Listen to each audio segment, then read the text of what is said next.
ஜோலார்பேட்டை ஒன்றியம் சின்னமோக்கனூர் ஊராட்சி அல்ராஜ் வட்டத்துலேருந்து இருக்கிறோம். இங்கே ஒரு 300-400 குடும்பம் இருக்குது. இங்கே இருக்கிற மின் கம்பிகள் வந்து ரொம்ப இறங்க இருக்குது. இபி ஆஃபீஸ்க்கு ஃபோன் பண்ணி சொல்லியும் அவங்க இங்கே அதுக்கான ஆக்ஷன் எதுவுமே எடுக்கலை. ஐயர் ஆஃபீஸ்க்கு ஃபோன் பண்ணி அவங்களும் அதுக்கான எதுவுமே எடுக்கலை. அதோடைய இது எடுக்கலை, கம்பமும் வைக்கல. அவங்க வைக்க சொல்லி சொன்னால் அவங்க அதுக்கான ஆக்ஷன் எடுக்கலை. இங்கே இருக்கிற நிறைய இடத்துல கம்பிங்க கீழே இருக்குது. பசங்க விளையாட பயப்படுறாங்க. நாங்கள் பசங்களை உள்ளே கூப்பிட்டு உட்கார வச்சுக்கிறோம். வழியில பயிர் எடுத்துட்டு போனவங்களுக்கு ஷாக் அடிச்சு கீழே பயிர் எடுத்துட்டு போனவங்களுக்கு தலையில மாட்டை கீழே தள்ளிட்டோம். நாங்களே தள்ளி இறக்கி வச்சோம். அந்த அளவுக்கு இருந்தது. ஷாக் அடிச்சது. நாங்க டிராக்டர் இறக்குறப்ப டிராக்டர் அடிச்சிருச்சுன்னு அவங்களும் தள்ளி விட்டுட்டு இருந்தோம். இந்த மாதிரி எல்லாம் நடக்குது. யாரும் இதுக்கான ஆக்ஷன் யாருமே எடுக்கல. இப்படி இருந்தா நாங்க ரோட்ல ஆர்ப்பாட்டம் பண்றதுக்கு ரெடியா இருக்கிறோம். பசங்களோட கொண்டு உட்கார போறோம். எல்லாருமே உட்கார போறோம். எல்லாருக்குமே சொன்னாங்க. அவங்க யாருமே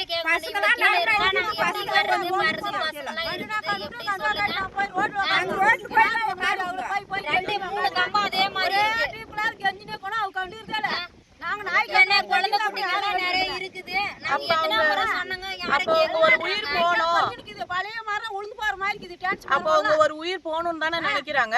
அவ்வளவு நிச்சயமா நினைக்கிறாங்கன்னா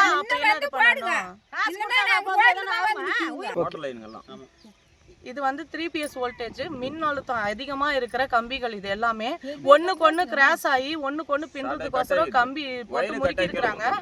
ஒரு சில நேரத்துல காத்தடிச்சா கீழவே கம்பி கட்டாயி விழுந்துருது. இதுக்கான ஆக்ஷன் அவங்க எதுவுமே எடுக்க கிடையாது. நாங்க வெளியே பெரிய ஆபீஸ்ல இருந்து பஞ்சாயத்து ஆபீஸ் வரைக்கும் எல்லா ஆபீஸுக்கும் போய் சொல்லிட்டோம். யாரும் இதுக்கான இது பார்க்க கிடையாது. ஏன்னா இவங்க எதுவுமே அவங்க துச்சமா நினைக்கிறாங்க. இப்படியே பண்ணியிருந்தாங்கன்னா நாங்க ரோட்ல போய் நிக்க போறோம். இல்லை எஸ்பி ஆஃபீஸ்க்கு வரைக்கும் போவோம். எங்க வேணாலும் போறதுக்கு ரெடியா இருக்கிறோம். எங்க போனாலும் இது மனு ஆகலன்ட்டு தான் இதுக்கு நேரம் வந்திருக்குது. இதுக்கு நீங்க தான் ஏதாவது ஒரு முயற்சி எடுக்கணும்.